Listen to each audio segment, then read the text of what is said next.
Di tengah gemerlap lampu kristal Balom Hotel Indonesia Kempinski Jakarta yang penuh dengan tamu-tamu elite, saya ramah dengan tangan gemetar mencium bibir Rea, pewaris konglomerat besar itu yang duduk tenang di kursi rodanya. Ciuman itu bukan karena cinta, melainkan ledakan amarah yang sudah lama terpendam untuk memprovokasi ayah saya yang duduk di meja utama bersama para mitra bisnisnya. Malam itu adalah pesta perayaan merger perusahaan keluarga kami dengan grup usaha keluarga Rea, sebuah acara yang seharusnya menjadi puncak kebanggaan, tapi bagi saya justru menjadi akhir dari segala kepura-puraan.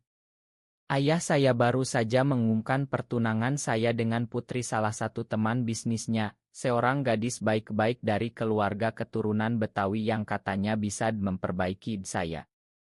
Saya tahu maksudnya, memperbaiki dari penyakit yang selama ini saya sembunyikan, menjadi laki-laki normal yang mencintai perempuan. Sesuai norma masyarakat Jakarta yang konservatif di mana keluarga besar seperti kami harus menjaga nama baik di atas segalanya.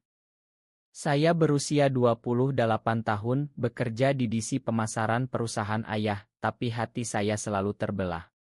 Sejak remaja saya sadar saya menyukai pria. Tapi di Indonesia, di tengah nilai-nilai agama dan budaya yang kuat, itu seperti dosa yang tak terampuni. Saya pernah mencoba berubah, berdoa lebih keras saat lebaran, pergi ke kiai untuk pengobatan, tapi semakin saya tekan, semakin sakit hati saya. Malam itu, saat ayah memaksa saya naik panggung dan mengumumkan pertunangan, mata saya tertuju pada Rea. Dia, pria 32 tahun yang 5 tahun lalu mengalami kecelakaan mobil parah hingga tak bisa berjalan lagi, duduk di kursi roda mewahnya dengan postur tegap, wajah tampan yang tenang, dan mata tajam yang selalu membuat orang segan. Dia pewaris tunggal grup Surya, perusahaan properti raksasa, tapi jarang muncul di publik karena cedera itu. Bagi saya, dia adalah simbol sempurna untuk provokasi. Ciuman di depan semua orang akan menghancurkan citra laki-laki sempurna yang ayah bangun, sekaligus memalukan keluarga di mata mitra bisnis. Saya berjalan mendekat, tangan saya menyentuh sandaran kursi rodanya, lalu tanpa kata-kata saya menarik wajahnya dan menciumnya. Bibirnya hangat, terkejut sesaat, tapi tak menolak. Ruangan langsung hening total, lalu meledak dengan bisikan, teriakan, dan suara ponsel yang berdering. Kamera-kamera wartawan yang diundang untuk liputan resmi langsung mengarah ke kami. Ayah saya berdiri dengan wajah merah padam, tangannya mengepal. "Rama, apa yang kau lakukan?" teriaknya, suaranya menggema di antara dinding marmer. Ibu saya pucat, tangannya menutup mulut, sementara saudara-saudara sepupu saya saling pandang dengan ekspresi ngeri. Rea hanya menatap saya setelah ciuman itu berakhir, matanya tak marah, justru ada kilau penasaran yang aneh. Security bergegas mendekat, tapi Rea mengangkat tangan, memberi isyarat agar mereka mundur. "Biarkan saja," katanya pelan, suaranya tenang seperti biasa. Saya mundur selangkah, dada saya naik turun. Triumf sesaat membanjiri saya, akhirnya ayah melihat saya bukan boneka yang bisa dikendalikan. Tapi saat ayah mendekat dan menampar pipi saya keras, tamparan yang membuat telinga saya berdengung, kenyataan mulai menyusup. "Kau sudah gila. Keluar dari sini. Mulai hari ini kau bukan anak saya lagi," katanya dengan suara rendah tapi penuh amarah yang membuat semua tamu diam. Saya berjalan keluar dari balom itu dengan kepala tegak, tapi kaki saya lemas. Di luar, hujan deras Jakarta malam itu menyambut saya, basah kuyup dalam sekejap. Ponsel saya bergetar tanpa henti, berita sudah menyebar di media sosial, #skandal Gailite mulai trending. Saya naik taksi, pergi ke apartemen kecil milik teman saya, Budi, yang selama ini tahu rahasia saya tapi selalu bilang jetutup rapat-rapat, "Ram." Malam itu saya tak bisa tidur. Apa yang saya lakukan? Provokasi ini berhasil, tapi harga yang harus dibayar terasa terlalu mahal. Ayah saya bukan orang yang main-main, dia bisa memotong semua akses ke rekening saya, ke pekerjaan, bahkan ke keluarga besar. Tapi di balik ketakutan itu, ada rasa lega yang aneh, akhirnya saya tak perlu berpura-pura lagi di depan mereka. Pagi harinya, berita sudah meledak di semua portal. Putra pengusaha terkenal cium pewaris kursi roda di pesta merger. Oto kami beredar luas, dengan caption yang penuh spekulasi tentang orientasi tersembunyi di kalangan elite Jakarta. Saya duduk di sofa apartemen Budi, menatap layar ponsel dengan tangan dingin. Rea belum menghubungi saya, tapi saya tahu ini baru permulaan. Keluarga saya mengirim pesan melalui pengacara, saya harus meminta maaf secara publik dan bekerja sama dengan tim pergrup Surya untuk meredam skandal. Itu berarti saya harus bertemu Rea lagi. Hati saya berdegup kencang, apa yang akan dikatakan pria yang saya gunakan sebagai alat provokasi itu. Saya tiba di gedung kantor pusat grup Surya di kawasan Sudirman siang harinya, setelah mandi dan berganti baju ormal meski hati saya kacau. Resepsionis menatap saya dengan pandangan aneh, tapi mengantar saya ke lantai eksekutif. Rea menunggu di ruangannya yang luas, jendela kaca menampilkan pemandangan macet Jakarta di bawah. Dia duduk di balik meja kayu jati, kursi rodanya terintegrasi sempurna dengan desain modern. "Duduklah, Rama," katanya sopan, suaranya dalam dan tenang seperti malam sebelumnya. Saya duduk, tangan saya berkeringat. "Saya minta maaf, Pak Rea. Itu impulsi. Saya hanya ingin memprovokasi ayah saya." Rea tersenyum tipis, matanya menatap saya tanpa dendam. "Saya tahu. Tapi provokasimu itu membuka pintu yang tak kau duga. Sekarang mari kita bicara bagaimana memperbaiki ini bukan untuk keluargamu, tapi untuk kita berdua." Kata-kata itu membuat saya terdiam. Siapa sebenarnya pria ini? Dan mengapa dia tak marah? Pertemuan itu berlangsung 2 jam, penuh dengan diskusi bisnis yang sebenarnya adalah topeng untuk percakapan yang lebih dalam tentang tekanan keluarga, tentang hidup dengan tubuh yang berbeda, tentang Jakarta yang ramah di permukaan tapi kejam pada yang tak sesuai norma.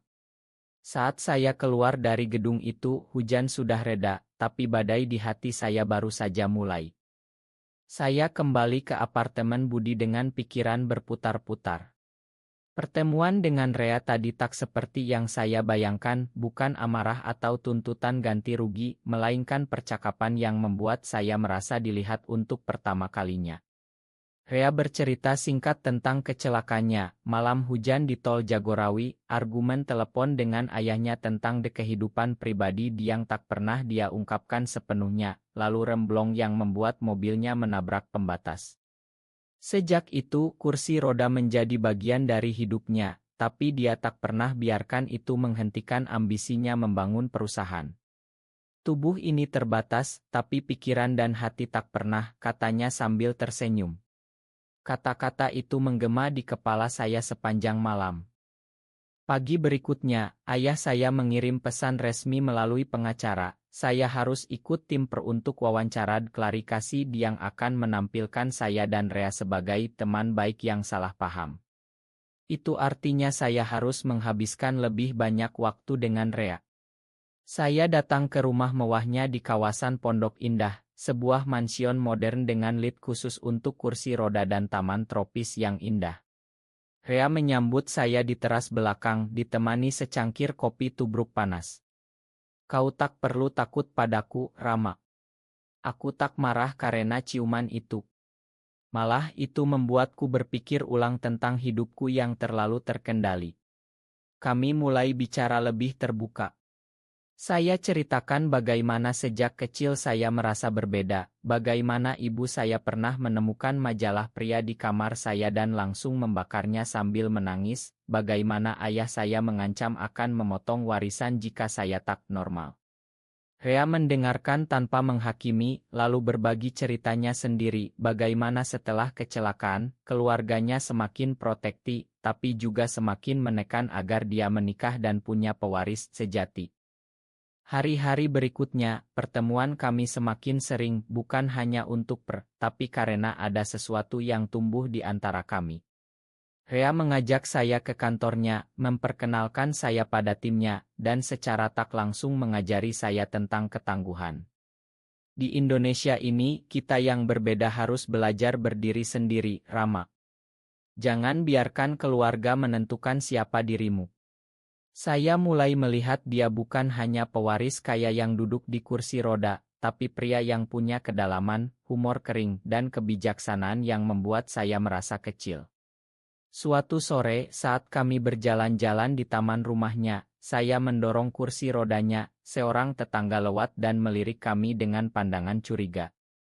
Itu dia yang skandal itu, bisiknya cukup keras. Saya marah, tapi Rea hanya tertawa pelan.